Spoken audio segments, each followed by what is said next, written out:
That looks good. Yeah, that's great. That's perfect. Levon, yeah. Would have to sit like right where Right, you're sitting. we're right there. Yeah. Okay. Is that I'll alright? sit there until she gets here. Okay, Yeah. so when she comes in, okay, 'Kay. Dave will go with this one this time, and then if we have more feedback, he may have to loosen up just because I'm not sure how far the hands, Right. you know, go down. Okay. No, that looks great. Okay. Glad we worked that out. Thank you. Okay.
can see you're doing a great job. Thanks. Apparently people can see me. Yes.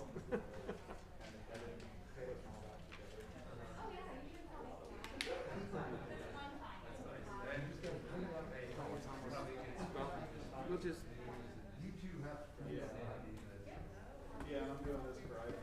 Turn it on.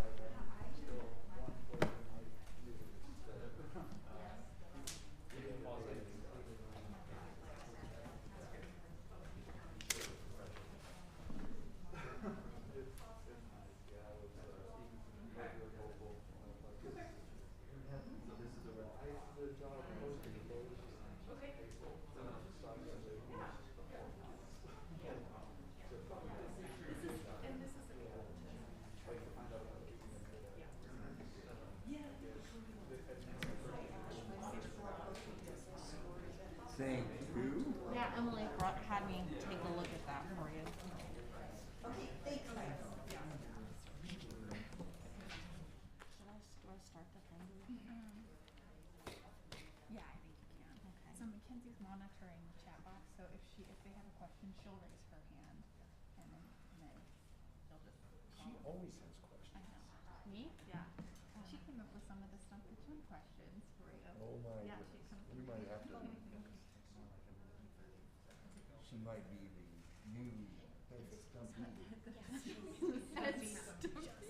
Well, I'm the stumper. No, you're the stumper, I'm the stumpy. He called me the chump today. Better than Stumpy. Better than Stumpy. Yeah. I agree. Okay. You gonna ask questions? Let's give this a start. Give it a this go. guy. Start in a minute.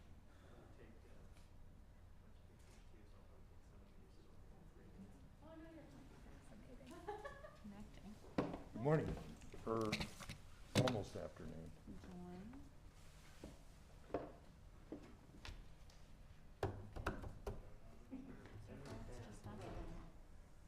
They should be, Well, they probably had to wait till I started the meeting. or they can join in. Mm-hmm.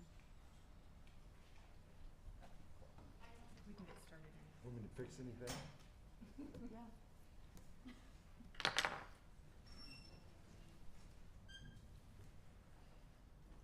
It's the right meeting, isn't it?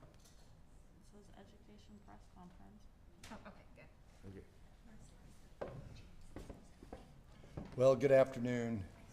Before we start, it's not lost on any of us that today's the 19th anniversary of 9/11, and we have firefighters that are in Idaho and in other states, but today is always a good day to remember those that serve in the public safety area and in our armed forces, and that as we work through issues of state government, it's always good to remember the people that have sacrificed and have given us the opportunity to have what we have in this great country. Thank you for joining us today. We're going to announce some very good news for both Idaho students and families. Supporting K-12 public education in Idaho is our constitutional and our moral responsibility, and it's my top priority as governor. My goal is to make Idaho a place where our children choose to stay, and for those that left to choose to return. We simply cannot meet that goal without a strong public education system in place to help all children, all students, become lifelong learners and eventual participants in our state workforce. The stresses on our kids, families, and educators right now are enormous. The global pandemic has put a spotlight on schools and their critical importance to families, students, communities, our economy, and our entire state. I'm happy to announce today that I'm directing even more funds to support K-12 education in Idaho. While other parts of Idaho state government have scaled back spending in response to the reduced budget, we've been working closely with a variety of stakeholders and school leaders over the summer to make sure students and classrooms are shielded from significant budget reductions. In addition to the unprecedented $122 million we already put towards schools this year, today I'm announcing that we will direct an additional $99 million in relief funds to public schools, completely restoring budgets that school districts had set for this academic year. Over the summer, I worked closely with the Trump administration and our congressional delegation, emphasizing the need to support public schools. The U.S. Treasury just updated guidance last week, I believe it was Friday evening, giving states more authority to use federal corona relief funds for COVID-related needs in public school budgets. And we did not hesitate to seize the opportunity to support our schools. This makes Idaho one of the only states in the country that has significantly increased funds for education during the pandemic by the tune of 10.5%. How are we able to do that? Through our responsible handling of the pandemic, through conservative management of our state budget, and the will of Idaho businesses to step up and inspire consumer confidence and employee confidence to safely engage in the economy and support our economic rebound. Our support for schools and families does not end there. I'm also glad to announce that we're making $50 million available to Idaho families as part of our new Strong Families, Strong Students initiative. When school districts across the state abruptly closed schools last spring, our workforce took a hit. Families continue to face many challenges as they rapidly adapt to changing circumstances in their children's education. Many Idaho parents have had to quit their jobs or reduce hours, and many incurred personal expenses to cover the basic education needs of their children. When parents have to step in to provide instruction and equipment due to school-related closures, we see them pushed out of the workforce, something that strains our economic rebound. The new Strong Families, Strong Students initiative helps ensure parents are less likely to exit the workforce or expend hard-earned household resources in order for their children to receive the education they deserve. We will offer parents $1,500 per eligible student and a maximum of $3,500 per family. The Strong Family, Strong Student funds will be made available to eligible Idaho families in October, and we'll be sure to announce when they can start applying. The State Board of Education will administer the initiative and finalize the eligibility criteria in the coming weeks. I will ask the State Board to be cognizant of those children who are in the achievement gap and implement this new initiative to minimize that gap. Another priority for the State Board over the summer has to do with helping families bridge the digital divide. For devices and connectivity, the Strong Families, Strong Students initiative will help this important effort. I've asked my Coronavirus Financial Advisory Committee to finalize each of these proposals at their next meeting. The one and only reason we're able to make these investments in education during the pandemic and provide for such direct support for Idaho families and businesses is because of our responsible approach to governing. Idaho was just recognized for leading all 50 states in our economic momentum. We are the envy of other states that faced anywhere from a 20 to 40% budget cuts in all areas, including education. In Idaho, our state budget is sound. We're the most fiscally solvent state because of conservative revenue forecasting, because we've set aside healthy reserves, we've limited government spending, and we've rolled back state regulations. In Idaho, most schools are open for in-person instruction. We've increased financial support for K-12 education by nearly 11%. And we've made enormous investments in the safe reopening of schools. I want to express my profound thanks to Idaho parents, school leaders, our dedicated educators, the business community, and each and every individual for helping to position Idaho to rebound successfully from these very challenging times in our history. With that, State Board of Education President Debbie Critchfield and Superintendent of Public Instruction Sherry Abari will have a few remarks, and then we'll take your questions. Debbie?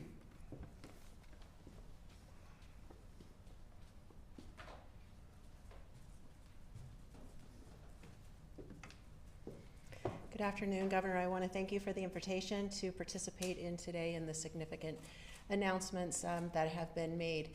Back in March, when schools went into soft closure, and we all took a deep breath as we considered the outlook for the education budgets, districts were very responsive as strategic and proactive decisions were made relative to line items to lessen the impact for them individually and to lessen the strain on state revenues. We saw a variety of responses to that. There was a lot of news and media attention to those budget reductions, and something that I want to call out that didn't receive a lot of attention at the time was the response of our administrators, our superintendents, and our local boards. They essentially put their heads down, they got to work, and they decided they wanted to figure out how they could get school back into session come fall time. And we're seeing that the fruits of their labor as we start school. And I'm proud and pleased of the reaction, the contributions that our administrators, our educators, and everyone has made as they have considered the overall and the big picture that we have here. And so today, as we are excited to announce and understand the good implications and the positive outcomes that can happen with the restoration of the funds, this truly is a wonderful day. And I'm hopeful that our boards will be as deliberate and considerate in their thoughts with the restoration of the funds as they have been with the reduction of their funds. That they're careful and they understand the environment and the landscape that they're working in, and this can contribute to their overall efforts. A couple of comments and thoughts relative to the governor's announcement with the micro grants. For several months, we've all listened to as conversations have taken place on how to best utilize the stimulus funds that have come from business to industry to healthcare and, of course, to education. And I believe that today brings us full circle in providing those critical supports for critical parts of our state, and that is certainly centered on the family. As parents and grandparents and guardians are considering the best ways to support their students, this is an opportunity for them to make specific decisions relative to technology in their own homes. We know that technology is something that we're all very dependent upon and looking for ways. As the governor pointed out, the Digital Divide Committee that have been working have revealed many things and have identified gaps in places that we weren't previously aware of, that we're trying to make improvements. I believe that the grant has three primary functions. One will be for our school districts. It will alleviate the stress that they have right now as they seek to find technology wherever they can to satisfy the needs that their students have. In ordinary times, this is a challenging effort. In extraordinary times, it can be overwhelming. And so I believe that that will help with those efforts. Number two, this is a benefit for our teachers in the classroom. Whether the classroom is in person in a school or whether it's online and virtual, teachers are putting together lessons and instructions and have material that they need to have delivered to the student. And this will help emphasize the need to have technology in our homes and to make that available for students and their academic achievement. And then thirdly, I believe that for families, this is a way to encourage and to emphasize the engagement that parents have right now.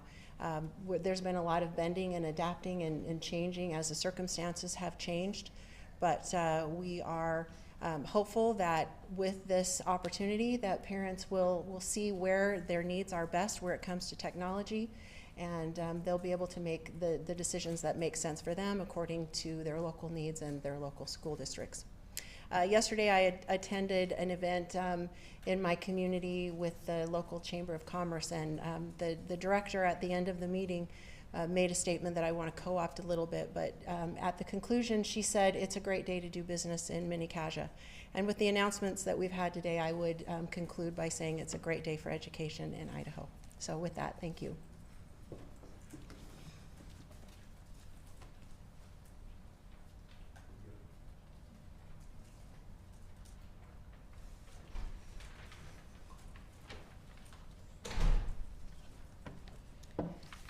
Well, good afternoon out there to everybody. I just want to take a moment to thank my fellow constitutional officer, Governor Little, for continuing to make public education a priority throughout our state.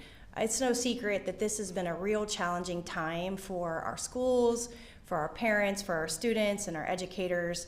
And this money will support the schools throughout the state. And again, a heartfelt thank you for making sure as we go into this school year that folks understand the governor has made education a top priority. We hear every day about the new challenges that districts face on the fly. You know that as a mom and as a parent, even in the best of times, that things come up that you're not ready for. And even as districts headed back to school, some of those things included, how do we social distance? Where is the PPE going to come from? And so the great news is everybody can use this money to address their unique needs. And so it's important for students and parents and school staff to feel supported throughout this process. It's been tough enough. But again, it just feels like an exciting day, turning a corner, and moving into the school year with a governor who really has had his eye on education. So as your superintendent of public instruction, a huge thank you out to him, and we will be holding a webinar to those educators that are listening next week to help them with this money that will be distributed out. But again, heartfelt thanks. It couldn't have come at a better time. Thank you.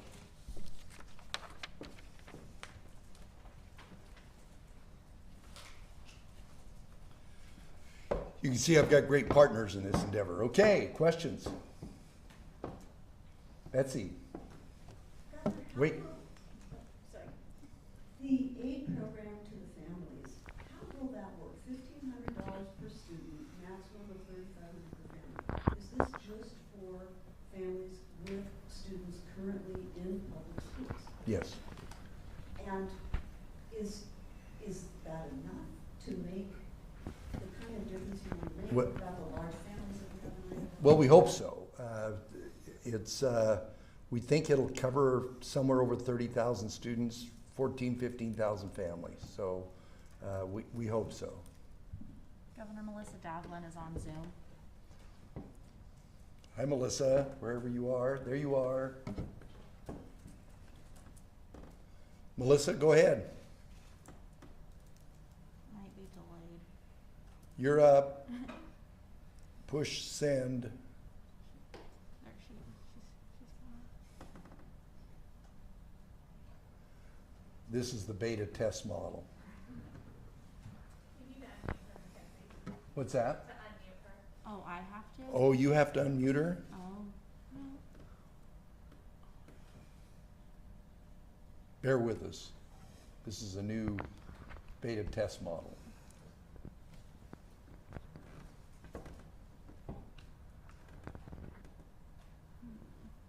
Well, Well, in the meantime, as we try and unmute Melissa. there she is. Oh, there you are. Hi, Governor. There you are. Hi there. To tack on to Betsy's question, to tack on to Betsy's question, I'm talking, I'm unmuted. I hear you. To tack on to Betsy's question, there are about 250,000 public school students in Idaho. I'm curious as to.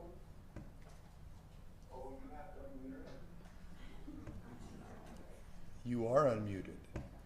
Keep going, you're doing fine. There's a delay. Is there a delay? That's why we need more money for the digital divide.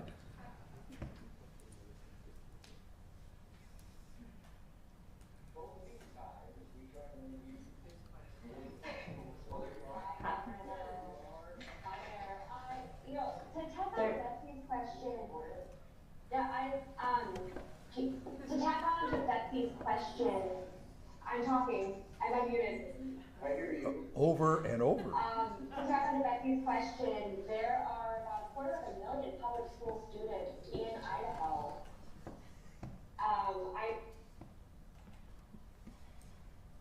I think I got the crux of it.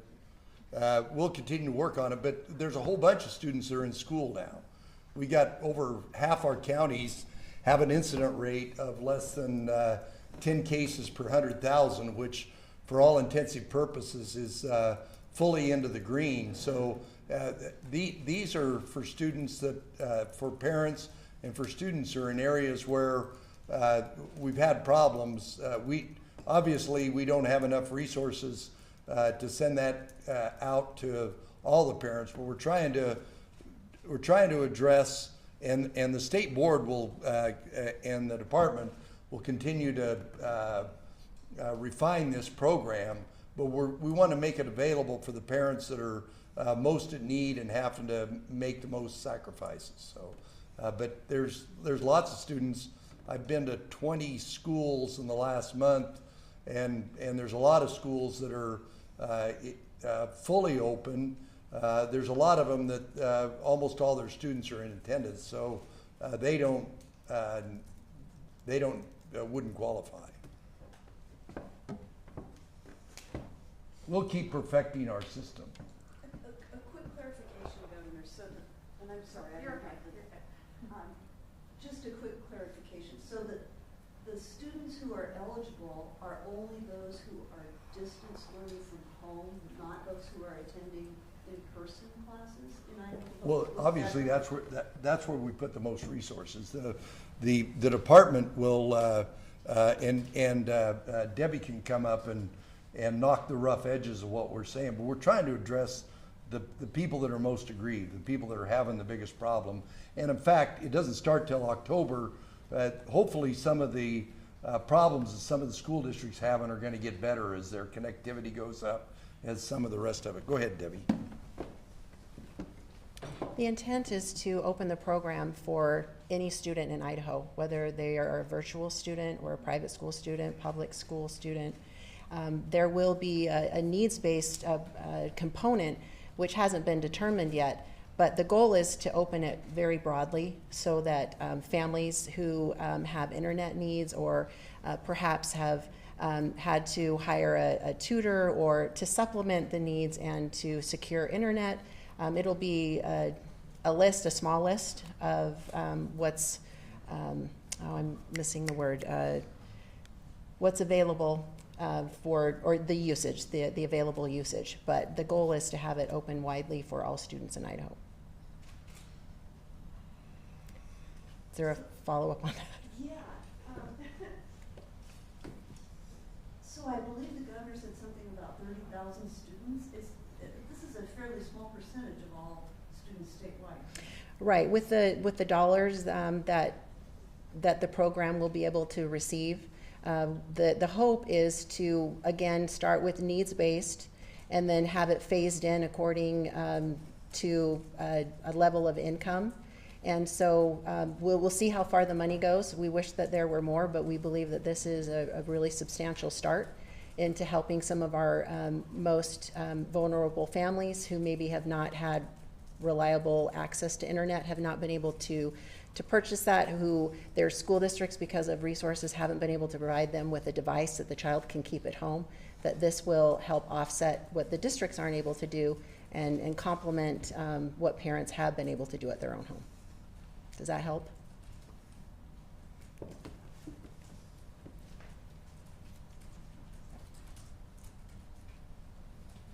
Kevin. Hi, Governor. When you announced the $99 million in cuts in the spring, you were very prescriptive about where those cuts were going to take place, starting with teacher salaries and delaying the career ladder. With this $99 million, does that reverse all of those cuts dollar to dollar, or do these dollars go to school districts and charters for them to figure out how to spend it? What's the mechanics of how this? Well, the mechanics are we still have to comply with Treasury guidance. It has to be COVID related.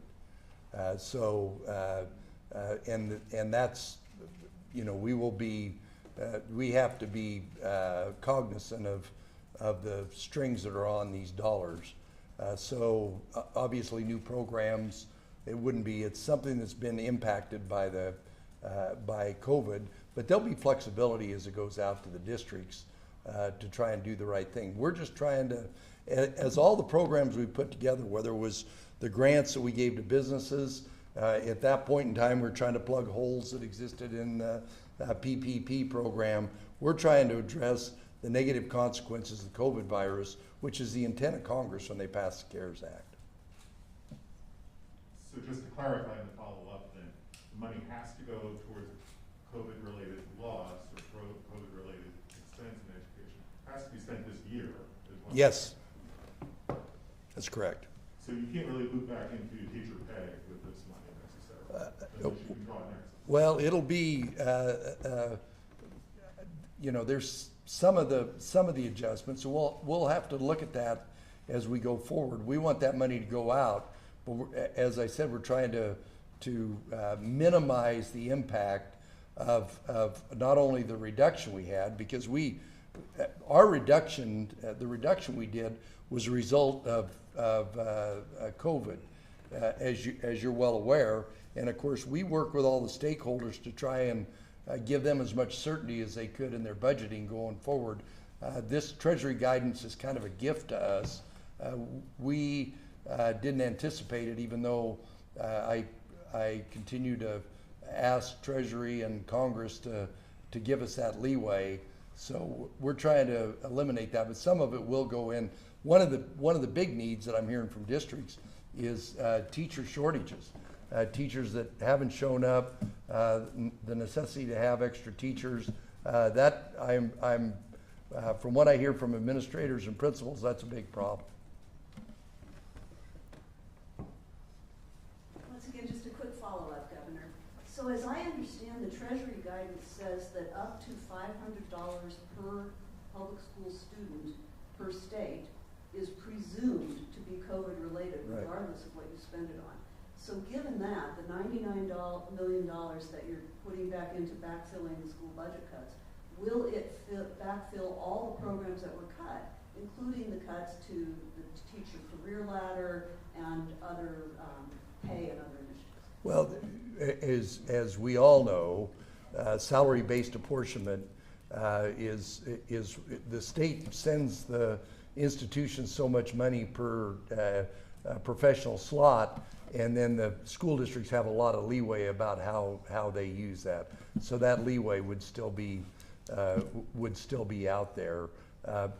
As you well know, most of the districts have already got their contracts done, so they'll have to sit down and roll up their sleeves and figure out how best, because we're trying to minimize the impact on students. And if that's you know, being competitive on teacher pay, if it's for more, I anticipate a lot of it will be for additional help, because what I hear from teachers is they've got the normal demands in their classroom, and then some of them where they're rotating back and forth, they've got all these demands because of the technology that's out there. So we'll rely on the school districts to do the right thing to deliver education to those kids. Great.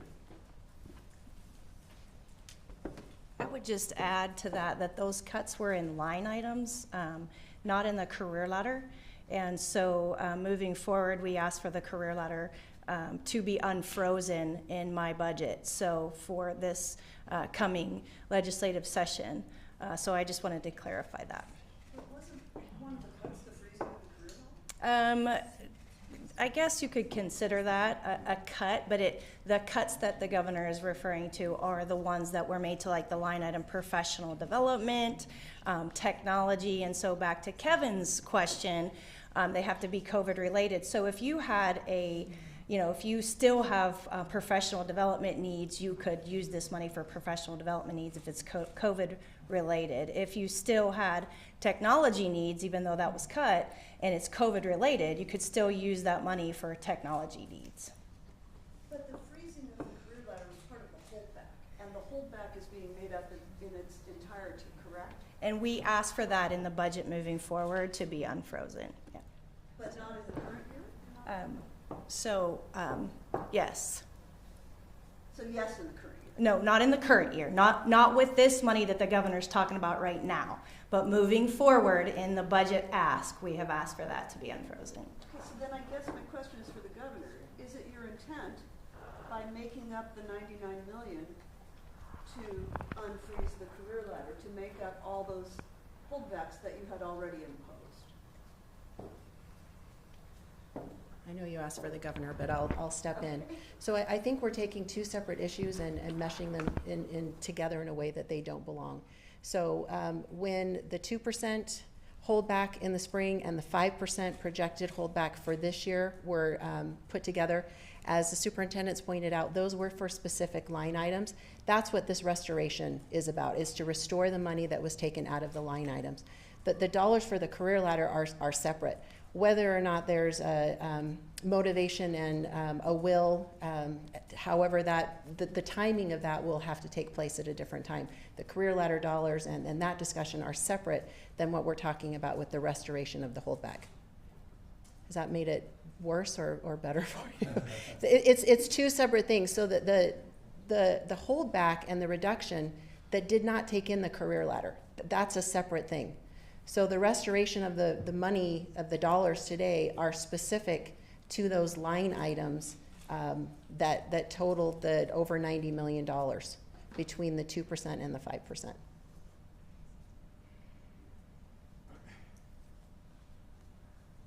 I guess I'm still confused because the 99 million in reductions that were laid out in the spring included the freezing of the career ladder. If you go back and you total the line items, the individual, the professional development, the technology, the leadership bonuses, I'm trying to think of what were the other ones? What am I missing? Professional development. Thank you, and IT. There's a list, and so it's from the operational, the monies that the districts got for their operational monies. That is separate than monies that were going to the career ladder.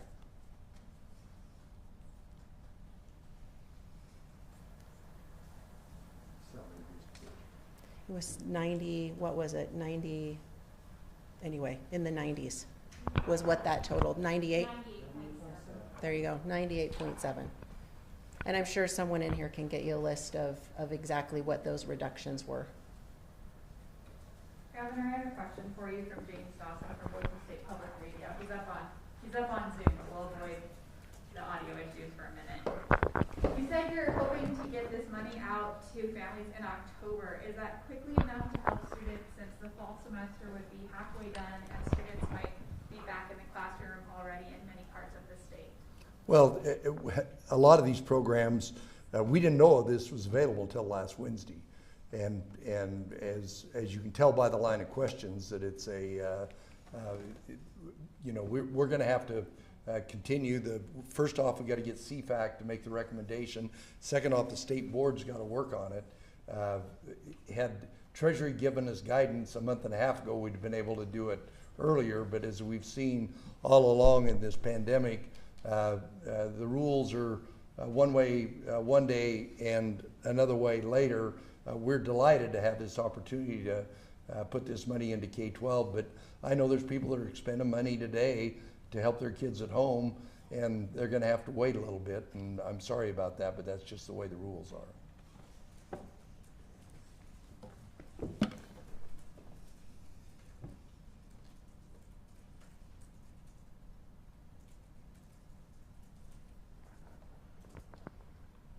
Betsy. Governor, when will CFAC meet and take up this recommendation? Tuesday?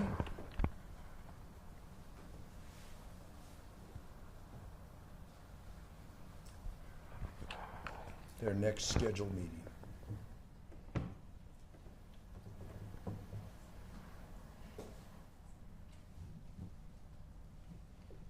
This, if I may, I believe that before this proposal, Idaho still had $350 million left unallocated in its $1.25 billion share of the CARES Act funds. So this is going to take, this $150 million will take a little less than half of what's remaining. What do you have your eye on for the rest? Well, what did you say was left, Betsy? It was 350 before this. Yeah, that's, of course, we put some money into the unemployment fund, which is what most states, or some of them have put it in there. We put the 200 in when we did to not trigger a tax increase. And as we go through this unemployment, that may be an avenue, but we got between now and the end of the year to do it. But we have unexpected things coming up, and it's just like, had we put it all into the unemployment fund and then Treasury came out with the new guidance, we wouldn't have been able to do this. So we'll continue to take requests from CFAC. We finished our rebound committee yesterday. I thank the committee members because that was a statewide group of both educators and business people, community leaders that were making recommendations. But we will continue to look at the needs. We put some money into behavioral health. We continue to look at areas where we think it complies with the intent of the CARES Act to address COVID-related problems. So, and at the end of the day, if unemployment doesn't go down, we'll probably sweep more of it into the unemployment fund.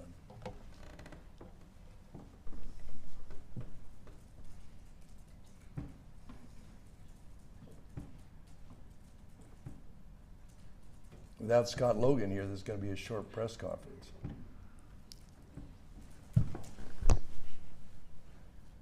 Kevin, you can take his place. Nobody can take Scott Logan's place, but I'll ask you a question that goes in a slightly different education direction. You've taken pains to restore funding for K-12. What about higher education? Is there any availability? Was that an option? Was that something you could do? Was that I don't think it was an option, but you got to remember higher education got $49 million. And of course, we're still aggregating, or you are, or I am, somebody is, the state board is, Matt is, we're still aggregating the costs of higher education. We've got some of the institutions where their enrollment's up, but they've had a lot of costs. But that $49 million, which went directly to higher education, should ameliorate some of the costs. But everybody's suffering from this thing. I would love to make everybody whole, but that's just not going to happen. It's just the most important thing we can do is restore the economy, get people back to work, get kids back in schools.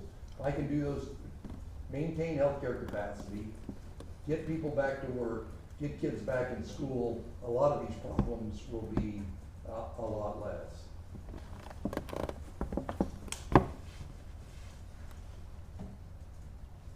All right. Anything else? Have you got anything, Ken? All right. Thank you all, and Sherry and Debbie, thank you very much for your assistance.